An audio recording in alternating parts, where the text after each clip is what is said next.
this opportunity to also add my voice in paying my tributes to a great man.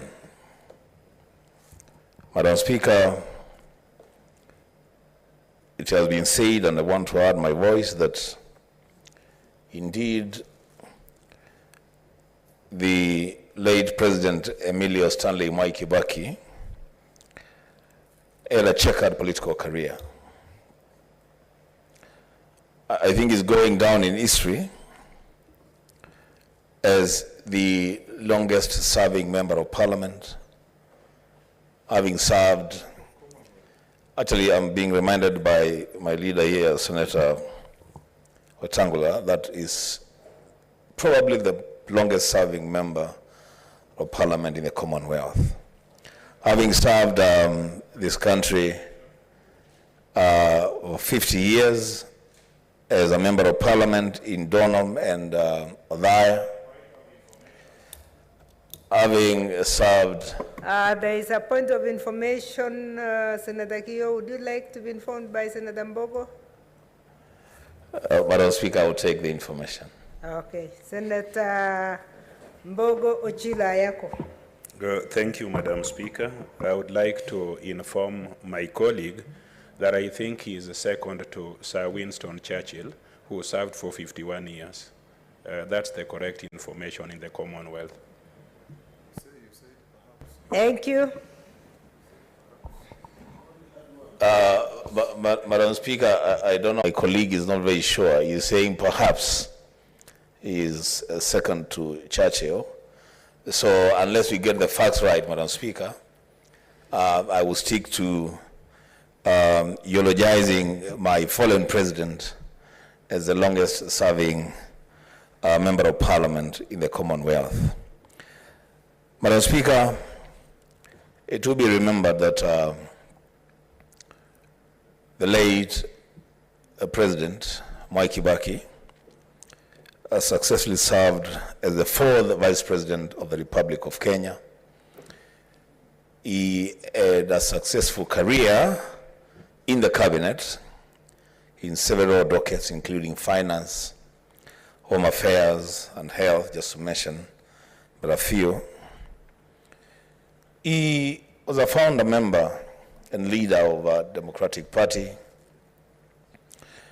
a man who rose to be the official leader of opposition in parliament and eventually became our president and served for 10 years. Madam Speaker, on my own behalf, on behalf of my family, on behalf of the people of Kitui County, on behalf of the people from the Lower Eastern region, and the Waipa fraternity spread across the country, I convey our condolences to our fallen president and the family of Mzee Mwai Kibaki. We say we condole with you. Madam Speaker, I want to say a few things about President Mwai Kibaki. I did not have the opportunity to serve directly under him, as did Senators Wetangula, Senator Ochilo, Senator Pogisio, and Orengo, and the rest of the senators that served under Kibaki. But, Madam Speaker, I am a direct beneficiary of the benefits of the good leadership of our fallen president. When I served in media, the Speaker for 16 years, from the year 2000 to the year 2016, within which time the fallen president served as president for 10 of those years. The Speaker, we enjoyed real press freedom. It is during Kibaki's tenure that the media space in this country was expanded and journalists had opportunity to report on everything under the sun.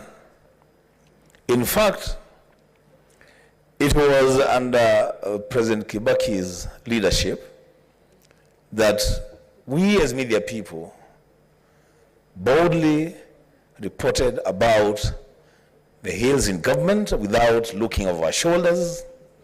We took on cabinet ministers without looking over our shoulders, without being harassed.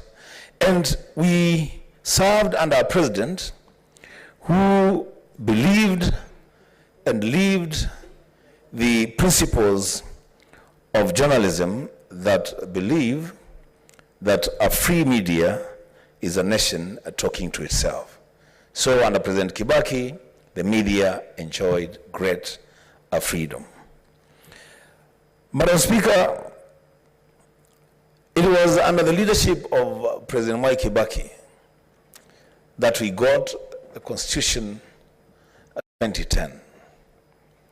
And Madam Speaker, it shall be remembered that this Constitution has been applauded across the world as the most progressive constitution of this side of the world. In the legislature, under the 2010 Constitution, we in this Senate are creatures of that Constitution. In the judiciary, we have the Supreme Court. And in the executive, we created the office of the Deputy President. Those are the highlights of the Constitution 2010, not forgetting devolution and all the good things, the Bill of Rights, all the good things that are to be found in our supreme law. And I want to say President Mwai Kibaki played a lead role to ensure that Kenyans gave themselves this wonderful constitution. Madam Speaker, the development record of the former president, our fallen hero, speaks for itself. The road network and this piece of road from Nairobi to Thika, the Thika Superhighway, has been mentioned in many places outside this country as a piece of really, really good work. Madam Speaker, we will not forget to mention the free primary education. And, you know, Madam Speaker, I draw a parallel without saying any bad things about anyone. I draw a parallel between the achievements of free primary education under President Mwai Kibaki and what is obtaining currently. You know, because President Kibaki inspired hope among people. When the doors were open for free primary education, people willfully took their children to school. Adults left their farms and trooped back to school. We all remember the images that we got from Olympics Primary School, where children from all over Nairobi just went to school. Madam Speaker, last year, I remember there was a government edict that chiefs and assistant chiefs are supposed to walk in homes to drive away children to go to school. Madam Speaker, if there is goodwill and if people see hope in what they're being offered, there will be no need to use government mandarins to force people to go to school. And the question that a lot of parents are asking themselves today, because, Madam Speaker, we have been elected to speak for and on behalf of the people that brought us to this house. A lot of the questions that parents are asking themselves is whether this free primary education is really free. There is still so much money that parents are supposed to pay for their children to access school. Yesterday, Madam Speaker, I received a call from a voter in Kitui, an anonymous call. And the caller was complaining, almost going to the Minister of Education, to make sure that if money was set aside for people to get contracts to build CBC classrooms in our institutions, it's only fair you pay these people. There should be no conditions at all. Just pay these people their money because they have done the work.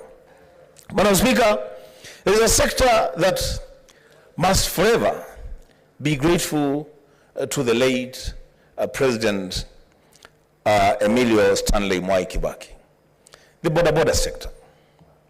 Madam Speaker, it is in the time of the leadership of President Mwai Kibaki that this sector started to grow its roots in this country. Today, Madam Speaker, it is probably the only sector that is growing. And because Kibaki planted the seed, I would ask the current and future governments to do what is right for these young people in the boda sector. This is a sector that has grown to a level that we need a stand-alone legislation and regulation for it to operate as a sector in this country. So, Madam Speaker, I want to challenge the government of the day and future governments to look into ways and means of making the boda sector a real sector of our economy as an employer, as a contributor to the GDP, and as a means of just getting our young people employment. Madam Speaker, I'm hearing Senator Wetangula saying we shall do it. I don't know what he means by we, but I guess you can explain that better. Lastly, Madam Speaker, on the issue of President Mwai Kibaki. Debt. And this had been said by almost every speaker. Madam Speaker, by the time President Kibaki was leaving office, the economy was doing extremely well. The price of basic commodities was fairly affordable. Cement was going for between 450 to 500 shillings. Today, a packet of cement, I was in Turkana the other day, they're buying a packet of cement at 1,200 shillings. Wheat flour and maize flour, by the time Kibaki was leaving office, fairly affordable. 50 shillings, at most 60 shillings. Today, 150 shillings. The cost of fuel, Madam Speaker, and this is the cost of fuel even when it is available, because it's not even readily available. It's become completely unaffordable. Madam Speaker, how much time do I have? Okay, thank you, Madam Speaker. You know, by the time President Kibaki was leaving office, Madam Speaker, I think our debt was around 1.2, 1.3 trillion. Today, less than 10 years, we are at over 10 trillion Kenya shillings. It's incumbent upon this government and future governments to cushion Kenyans against the high cost of living. Madam Speaker, on the fight against corruption, Kibaki, the president, walked the talk. And I want to mention this, Madam Speaker, very respectively. My colleague here, the senator from Bungoma, some people brought allegations against him that he had been involved in the sale of an embassy in Japan. And the president said, let him step aside. You carry out your investigations. If he is found to have been involved, let him go to court and he will lose office. If he is cleared by the investigations, we will return him to office the following day. After investigations and our colleagues was found to be as white as snow. When he got the report, Senator Moses Masika Wetangula was recalled to office. That is President Kibaki for you. A man who, when it comes to public service, there are no friends or enemies. It's the law that must take its course. Today, Madam Speaker, we have a lot of people of questionable character, people who have looted public resources, but they're still in government, serving at the pleasure of the president. Madam Speaker, a time has come that maybe we should emulate Mwai Kibaki and do the right thing for this country. Lastly, Madam Speaker, and if I run out of time, Madam Speaker, I'll ask for a minute, because Senator Ochilo Ayako and Senator James Orengo made reference to my party leader, His Excellency Dr. Stephen Kalonzo Musyoka, in relation to the leadership of this country. Madam Speaker, I want to make it very clear, on my own behalf and on behalf of the Wiper fraternity, that we are not offering any bride for any marriage. Madam Speaker, whether consensual, arranged, or forced, there is no one who is offering any bride for any marriage. I've listened to the words of Senator Wetangula with more than passing interest. He says they have opened doors. We have heard that before. Madam Speaker, what I want to make very, very clear for this country to hear and to know is that Dr. Stephen Kalonzo has served this country with distinction. If there is one man that we have to pay accolades to and respect and treat with the dignity that is due to him, that person is Dr. Stephen Kalonzo Musyoka. When he was Kibaki's vice president, he supported the government of the day with everything that he had. He made it possible for his boss to deliver services to this country. When there was chaos in neighboring countries, he took responsibility and a duty of care to help form and stabilize governments in the DRC, in South Sudan, in Somalia. Madam Speaker, if I were my leader, Senator Orengo, or my senior colleague, Senator Ochilo, I would perhaps address Dr. Stephen Kalonzo Musyoka differently. Madam Speaker, I submit. Thank you very much. Ochilo, he has already cleared. To do what? To inform or to?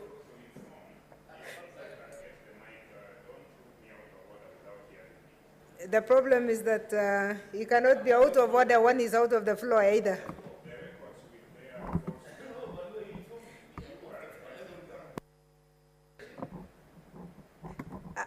You know you are going to have your turn. Graft it around your turn.